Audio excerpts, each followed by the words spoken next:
If you're in the golden circle, it's never been better. The growth rate, the momentum, the velocity of the business is what matters. The problem of all of this is time. It just takes so damn long to know whether or not you were right about something in venture.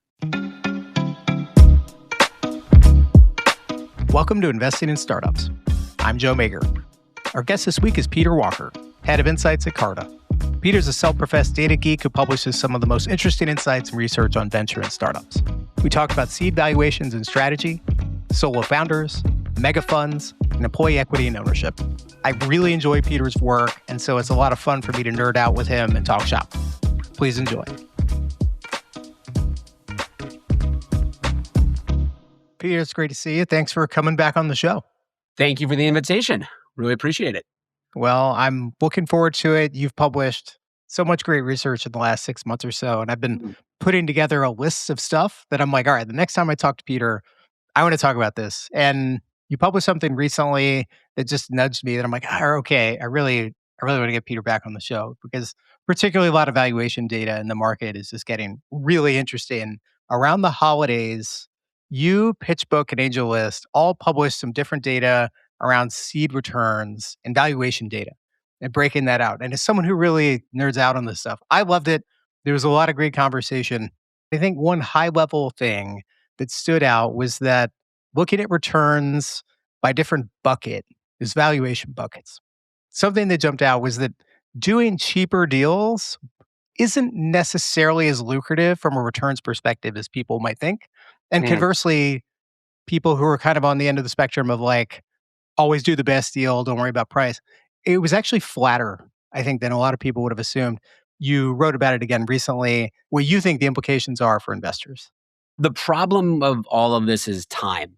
It just takes so damn long to know whether or not you were right about something in venture. It's the core issue with all of it. But when you look at the fund returns, I think one of the biggest debates over the last year or so has been this emerging manager versus established or mega fund thesis. And when you have a lot of capital, like the mega funds, you tend to play capital gains. You tend to put in a ton of money at very high valuations on these incredibly credible founders. And then if you don't have that level of capital access, you play a different game. And I think part of what many analyses sort of converge on, whether or not they're exactly the same, is that actually, if all you're doing is trying to look for a unicorn or a decacorn, like the biggest possible private companies, investing at the high end of the seed market does make sense. You are more likely statistically to find a decacorn in the highest quartile of seed valuations than you are in the lowest quartile of seed valuations. Our data looks like that. AngelList data looks like that. There's, Cambridge Associates data, I think, also looks like that. It's pretty proven. Now, it's not efficient, right? You're still missing on a unicorn like 90 or 95% of the time. It's not an efficient market at the upper end, but it is more likely. The difference for emerging managers, though, is, and I think our data illustrates this pretty well, and maybe tweak the statement a little bit and saying, like, you can make 25x, 50x, 70x your initial entry prices at any point along the seed stage valuation spectrum. To me, the biggest question is exits. So what has happened to exits over the last, call it 5 or 6 years? Everyone knows IPOs are down. Fewer and fewer companies are IPOing. The companies that do IPO tend to be much larger than they used to be. And so if you get to a company that you invested at a $10 million valuation and they're now currently worth $800 million, that's an amazing win if they can exit. How will they exit? And who potentially are their buyers, I think is one of the biggest questions in venture. And if they don't have a buyer, can you do secondaries? And this whole mix is kind of like swirling around for emerging managers. Is that a cyclical issue or a structural one on the liquidity side? Good question. I want to say cyclical, but I tend to think potentially structural. And the reason being is that I don't see a future in which there is, call it 50% less capital in the venture ecosystem. I think venture as an asset class is now a maturing, no longer toddler level asset class. I think it has attracted really large pools of capital, especially over the last 2 years. it's unlikely to me that that capital would just go away from the asset class entirely. And when you have more capital, it means usually average returns in that asset class will go down because everything is priced to perfection or potentially well above perfection in some cases. So I think the liquidity thing is a problem, and I don't look, man, like what is the bull case for IPOs coming back in a really serious way? Some of the best private companies are explicitly against them these days, which is a complete reversal of what you would have expected in the 90s or 2000s of saying the goal is to IPO. I'm not arguing this, but I think the bull case would sound something like SpaceX IPO goes out, it's a huge hit. Yep. Pricing is firm at the 2 trillion or whatever the wacky number is that they're looking Sure. for. That gives Anthropic and OpenAI confidence to go to market. Those are well received, and then the floodgates open. Again, I'm not saying I think that sequence of events necessarily unfolds exactly like just said, but I think that's probably what it would sound. Yeah, but then the opposite devil's advocate case is like each of those companies are so unique and specific, like they're not going to cause a wave of IPOs. I'm really hopeful that they do. I'll just be the optimist here and say that I hope that that's the case. The idea of structural versus cyclical liquidity problems, though, I think comes into play when you're looking at the secondaries market as well. Those three names account for 40 to 50% of total secondary volume demand at the moment. SpaceX, Anthropic, OpenAI. So if they're public, obviously that demand is gone from secondaries. And the question is, does it actually retreat completely out?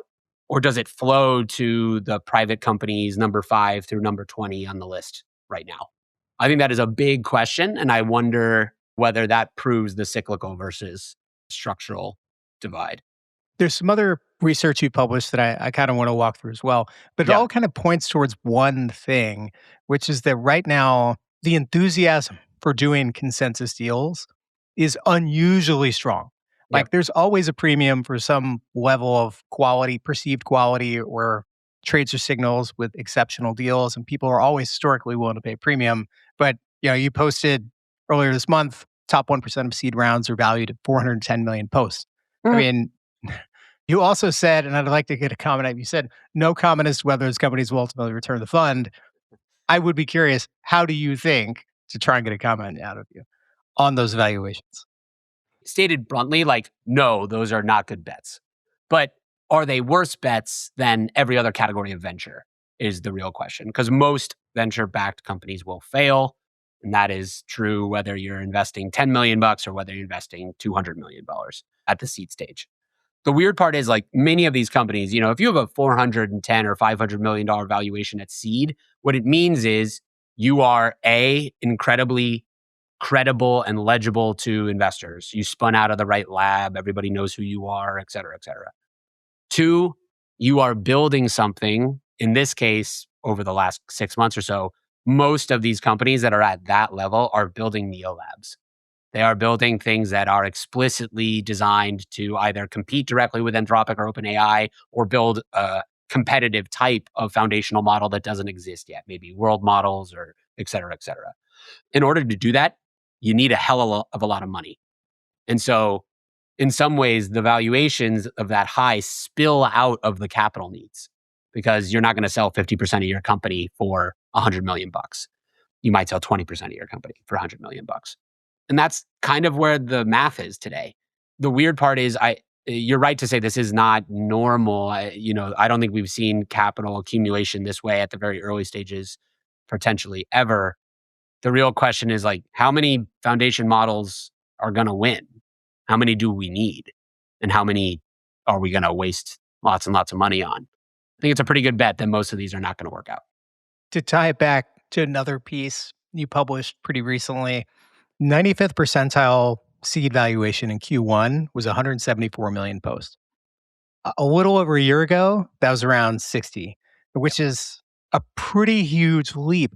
But what I thought was really telling was that if you look at the median, so 50th percentile, that moved like a little higher year on year. But Yep. if you're looking at it from 10,000 feet, there was very little change. Yep. So there hasn't really been a big sea change in seed, at least, where I think if you're looking at it from the outside, you're like, oh, this market's really hot. And you're like, actually the median seed deal is still more or less priced like it was. Yeah. There's more or less same level of competition, but Yeah. this top tier, the multiple of the premium that people are willing to pay has just gotten astronomical. It is completely out of whack with anything you've seen historically, but I think you made the key point, which is the rest of the market, the not top 5%, the have-nots, is functioning basically as it was in 2024 or 2023 or across the board. Like, people ask, "Oh, is this a great or terrible market to be raising money in as a founder?" And the answer is, well, if you're in the golden circle, it's never been better. And if you're outside of it, I think it's very, very competitive. And investors have changed their expectations, or it kind of feels like these founders are running as fast as they can, but not actually moving anywhere. Venture is never easy. I don't think that outside of the top 5%, things have changed all that much over the last 2 years. The biggest change is, of course, I mean, you would know this better than me. What percent of the deals that you see or have even investigated over the last 18 months are not AI deals? Few, Yeah, few. I mean, even the ones that aren't AI native, they put AI coat of paint, just like correct. there were crypto coats of paint a few years ago. Yeah, 100%. We're also seeing a lot of concentration as far as fundraising, not just with startups, but on, the GP side. And, you alluded earlier to there's always kind of this eternal debate of like, do you invest with big managers or small managers? The reality is now there's no debate. Like the top five managers are consuming like 75% Yeah. ballpark of, all the capital going into venture now. And you've got this tail end of couple thousand of the rest of us who are, relative boutiques who are trying to compete with that. How do you view the market from a like cyclical structural standpoint with, mega firm multi-stage shops kind of on the one dimension and the longer tail of smaller firms on the other? I think the challenge is going to be in the middle. You're right to point out something like 75% of every dollar invested into venture as an asset class in terms of from the LP side is going to a group of 10 funds. And we can all list their names, and they're all institutions that will be investing lots and lots of capital into venture and increasingly other asset classes for a long time. So it's a different kind of thing. There's a part of me that says a lot of those dollars are non competitive, i.e., it was actually never really a choice to put those dollars into a massive Andreessen versus an emerging manager. Some LPs simply cannot write smaller checks that would enable them to fund emerging managers in the way that makes sense. But for the big group of remaining funds, I think the biggest question is, how do you justify your fund size in a world where mega funds exist and play all across the board? So you can make the case that the fund managers at the earliest part, the pre-seed and seed funds, can continue to play the historical role they have played, which is discover illegible, not in network founders, give them the capital they need to create consensus, and then have the mega funds come in at A, B, C, et cetera, and sort of the pathway functions as it should. What happens to the Series A and B funds that are not that big, so they're not writing the biggest checks, but they're also not that close to the original founding idea or writing first checks? That part of venture, I think, is the most murky to me. And it's the one where, of course, there will be outliers that succeed, but on an average basis, I think is going to be probably pretty challenged over the next, call it 5 years or so. Conversation I'm always having with my founders at Seed is heuristics they need to be hitting to raise a Series A. And I think Yeah. sometimes there's this narrative of like, it's got to be this exact number, or this exact growth rate. But you shared something recently, I think data might have been from SVB, but talking about how there's actually a really wide range of scenarios on an ARR basis where Series A's are able to get away. And I'd love for you to riff on that and speak to how that may not be as cut and dry as people think. It's just everyone wants a number. Everyone always wants the threshold, right? They say, hey, if I have $3 million in ARR, I get to raise a Series A, right? And it's just it never has been like that. And it certainly isn't like that now. And there's two reasons why this is the case. So, first and foremost, there are a lot of differences between sectors and industries, et cetera. If you're building in biotech, you're not expected to have revenue when you raise your Series A. That would be very odd. You haven't been through FDA regulated clinical trials, all those kinds of things. So, like, capital unlocks different milestones for different kinds of companies. And the second is that the thing that ARR, we talk about ARR in terms of absolute numbers a lot of times as though it's an indication of the company. To be honest, when I talk to GPs, like they could kind of care less about what the ARR is. What they want is the growth rate. The growth rate, the momentum, the velocity of the business is what matters. And so that's to me the bigger one. And that's harder to judge. Not a ton of fantastic metrics on ARR velocity being published out there. But those are the two things that I think come up again and again. And unfortunately for the founders, you're never going to be able to have somebody sit down in front of you and promise if you hit this kind of level, you get a Series A. It just doesn't work like that. I guess what really jumped out to me with the data is you mentioned 3 million, like common heuristic. And frankly, it's something people will just throw out on a podcast. Like, okay, 3 million, good heuristic. But if you looked at the data, the 25th and 75th percentiles were a million and 6.5 million. Right. Which is a huge range. And what's wild to think is that's just the middle 50.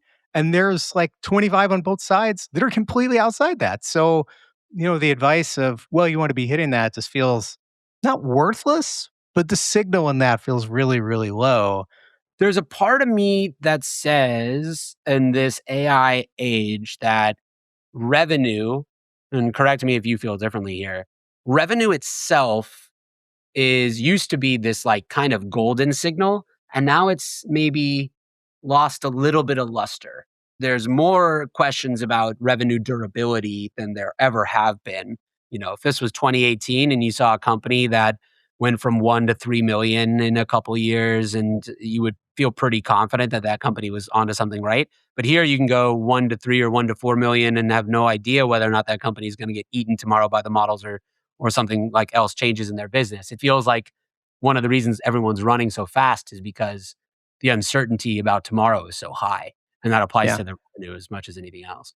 Yeah. I think plenty of those questions come up talking to other investors. I wonder the same thing when I look at deals. And I think it's all the more pertinent with investors kind of rolling off of a long wave of focusing on SaaS, where we'd be looking at B2B SaaS companies and, it's kind of a little bit spreadsheet investing, not at pre-seed seed, but if you get up to like even A and beyond, you're like, all right, what are my logo retention? What's my gross retention? What's my net dollar? And, just kind of all these magic number, like all these efficiency ratios that everybody's kind of working off the same things. And that frankly just made it pretty easy. Easy is a strong word, but a lot simpler than if you're looking at something where, okay, this company is growing insanely fast, like breaking the scale for growth. But on the other hand, margins are leaner.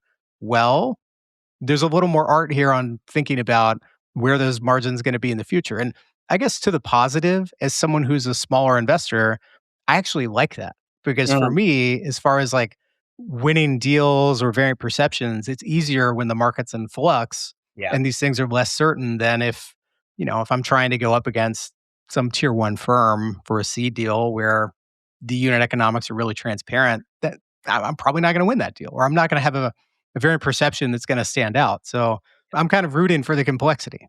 It fits into the consensus versus non-consensus narrative too. It's just, and some of this is about incentives up and down the stack. When you look at an emerging manager who is trying to do two things: one, find non-consensus contrarian ideas that are going to be worth tons of money but are not very legible right now.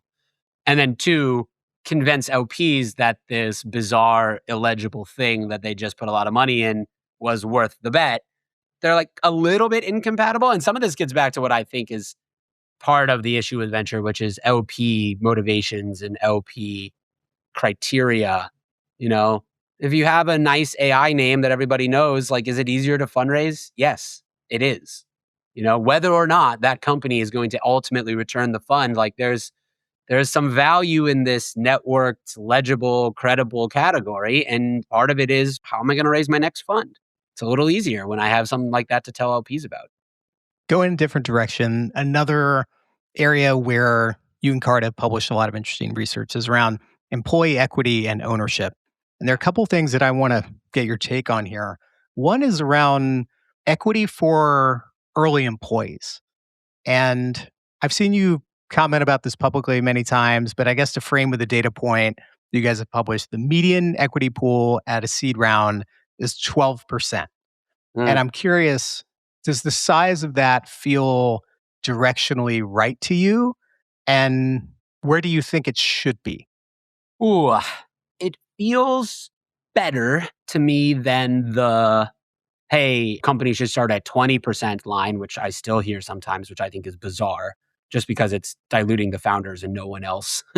And and most companies are not gonna get to 20% equity pools until they're very, very large. Is 10 or 12% correct at seed? I think it interacts very deeply with this idea of teams are smaller, there's less hiring. Does that mean that each individual team member is going to be granted more equity? Or because teams are smaller and getting hired is hard, do employees lack the leverage to increase their equity packages even though the team itself is going to be reduced? You can take it from both ways. If you're an AI engineer, you get to ask for what you want right now. That's very clear from our data. But outside of that, I think it's a little bit just like, what is the founder's philosophy, right? What kind of founder are you? Are you on the generous side with the equity packages? Do you take steps to make this equity more real for your employees? Or is equity kind of a shiny object that gets people in the door, but it doesn't ever really turn into anything meaningful for them? It's always the case that employees feel like, especially the founding ones, feel founding engineers, the first couple, call it 3 or 4 hires, feel as though they probably deserved more equity. I think personally, if you look at the equity tables that we have, the worst risk adjusted place in startup world is employees number, call it 10 through 30, where the company is still quite small, very likely to fail, and the equity that they're receiving is multiples less than the people who joined just before them. And so those people, if you're a founder, you can't be hiring those people if their number one motivation is the equity. Like they need to be mission driven. And I don't mean that so that you can take advantage of them. I mean that because the very likely outcome of that equity package is a big zero. Like the modal outcome in startups is that you will make no money on your equity. That's why we see so much of it go unexercised. Because when an employee is leaving, they look at the company and go, "Yep, not worth my money today to take a bet on this startup that I poured a couple years of my life into." We love to talk about the big ones that always work, "Oh yeah, my buddy was early at Facebook or my friend was early at Airbnb and look at them now." It doesn't work far more often than it does. That's true for founders, but that's especially true for employees. Ironically, I think one of the better risk adjusted spots, if you can hop from a career arc standpoint, not from a raw, absolute potential highest ceiling standpoint, but from a career arc, hopping on a rocket that's already at series, let's call it C, B, Mm, C, D, that has tier one firms funding it, obvious product market fit, leading position, it's killing it, and you can just be along for the ride with something that's already well established. And your absolute potential return isn't anywhere near what it would be if you'd been employees 1 through 5. sure. But if your goal is to be a senior PM at a prestigious shop and have a nice mid 6 figure salary, it's a pretty good way to go about it. 100%. I was employee number 8 at a startup before I joined Carta. I learned more. The rate of learning is so high at a tiny team where you look around the room, there's 7 other people in the room, and if one of you doesn't do it, it doesn't get done. You're also inventing the next thing to do at all times. I don't think I would be where I am in my career if I hadn't had that level of like agency and urgency to one of these jobs. But on an expected value basis, it's not a great bet for making yourself wealthy. That's for sure. If you're comparing it to a job where you're a senior software engineer at Google, like that is a much more reliable path towards wealth. So respect to the people who are taking bets on startups because it is a long and winding road to the ones that actually work. A highlight from the report you guys did on equity for this past year was getting back to something which you just talked about, which is teams are getting smaller. More specifically, there's a data point in there that new startups with solo founders had doubled, at least venture backed, over the last decade. I'd love to get you to riff on that and how you envision that going forward. It's one of the biggest changes we've seen in the data, and that's across all the startups on Carta. So we look at them individually on the year that they were incorporated, what percent were solo founders. I think it went from 18 to like 36% over the last, call it 8 or 9 years, which is a massive jump. I will say, if you look at the companies that actually get institutional capital from VCs, the jump is big, but it's not quite as big. So there's still a bit of a latent hesitancy or perhaps bias against solo founders from some VCs. We can talk about whether or not that's a useful bias for them. But I think the obvious reasons are just the cost of company creations have come down so much. Even before AI, the cost of creating a company was getting lower and lower and lower. And now with AI, there's the question of what level of technical expertise do I actually have, or can I just get started with my subject matter expertise and I don't potentially need that CTO on board? Or even the CTO can get started and doesn't need that business person on board. So I like solo founders. I love founding teams when it's the right team, but I think that sometimes the venture ecosystem pushes people who should be solo founders into an awkward co-founder relationship with someone else. And that has the seeds of destruction in it every time. If you don't absolutely trust or know that this is exactly the right person to build with, then you should maybe just start building alone. I've played marriage counselor to founders before who it didn't work out or they were struggling. And I don't think having the co founder is necessarily as lower risk as a lot of shops might assume. Solo founders take a failure case off the board, which is the founder breakup, right? So maybe they should get a little bit more attention. I understand the reasons why VCs would be hesitant, though. It's so much of a massive job for one person. There's advantage to complementary skill sets. If you're the CEO and solo founder, then you've got fundraising on top of everything else to deal with. Like, it is a lot. But I think in this world, there's some more and more and more examples of people who can kind of do it themselves.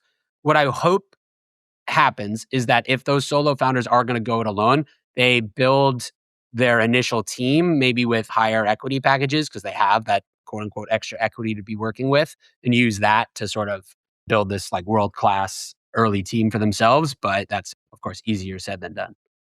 On this subject, there was a conversation on Twitter/X about quitting recently. And there was someone, big following, kind of urging founders never quit, never give up, keep the grind going, because you never know when that break is going to come through. And I'm paraphrasing a bit, but your advice, kind of a counter, was actually sometimes you should quit. I'd love to hear more about that and how you think about quitting. Yeah, this was a post from Hubert, who runs F.Inc., which is an accelerator here in San Francisco. Love this guy. He's awesome. But there's like a little prickle on my skin when the company line from VCs and others, which is always, always, always never quit. Real founders don't quit. Real entrepreneurs never get stopped by anything, blah, blah, blah, blah, blah. And it's like, yeah, of course, in the cases that we celebrate, I'm sure they had really dark moments. And if they had quit then, they wouldn't have built this company. But there are 900 other founders who should have quit before that. Like, most startups fail. Most companies, therefore, should be ended at some point. I do think that there's a little bit of semantics going on here. It's like, well, by not quitting, I don't mean you don't never shut down your company. You just like never give up on the dream of being a founder. It's like, okay, whatever. That's amorphous kind of bullshit, to be honest. Like, we're talking about, should you shut your company down? I'll give you an example. There are hundreds and hundreds of companies that were born before AI. So they fundraised in 2020, 2021. They got probably overvalued. They are trying to make the jump towards AI native today, and they haven't raised a round in 3 or 4 years. What should those companies do? In the majority of cases, I know for a fact they will end up shutting down. So is the time to shut down now, or should you continue struggling for another 2 or 3 years before you shut down? This is not an easy decision, but I think it's one that, honestly, I think that more VCs should be telling founders, hey, it's okay to miss this time. We're not blaming you for not returning our capital. We knew this was a risky bet in the first place. Like, I don't know, the hustle grind set thing that happens in startups, I think, can be hurtful sometimes. You were last on the show 2024. What's something you've changed your mind about the last 2 years? I increasingly feel as though you can only solve the sort of tragedy of the commons problems with venture, where each individual actor is acting rationally, but it causes issues as a group. I increasingly feel that I didn't feel this before, that the solutions have to come from the LP class. They're not going to come from founders and they're not going to come from GPs. If we want change in venture, the people that you have to influence to make other decisions than they're making right now is the LP group. And that's really hard and they move incredibly slowly.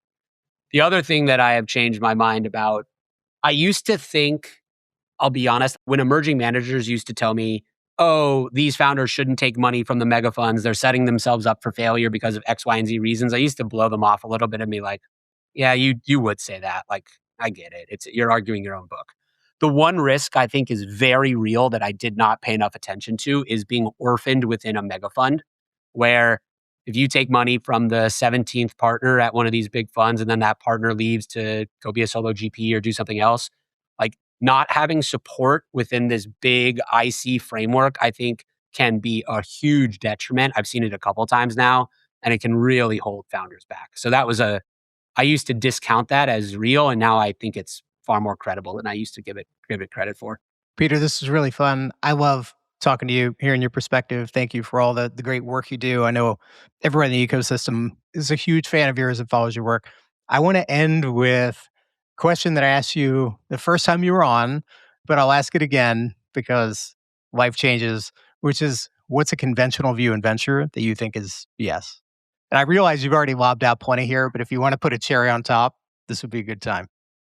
Ooh, which conventional viewpoint should I hate on today?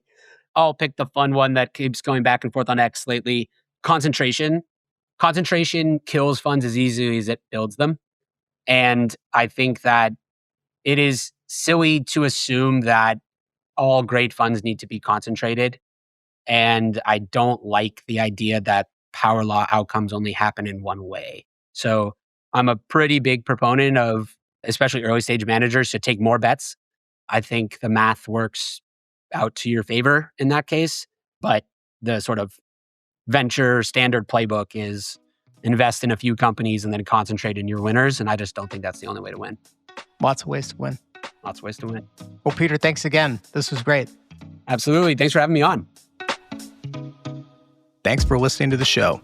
If you're enjoying it so far, please tell a friend or give the show a 5-star rating. It helps. One more thing. Investing in startups does not have sponsors, but I want to give a shout out to one of our portfolio companies, Packsmith. Packsmith is the all-in-one e-commerce platform built for brands. With unparalleled transparency into your fulfillment operations, unique packaging customization options, and up to 80% faster delivery at rates your 3PL could never match, Packsmith is a logistics solution built for the future of e-commerce. If you're a growing e-commerce brand on Shopify looking to optimize your brand's distribution and sales for scale, head to packsmith.io to learn more. Thanks again for listening. Joe Mager is the founder and managing partner of Seaplane Ventures. The content here is for informational purposes only and should not be construed as investment, legal, or tax advice. The opinions expressed by guests are their own and do not reflect the views of Seaplane Ventures. Our host, guests, and clients may hold investments discussed in this podcast. Please invest responsibly.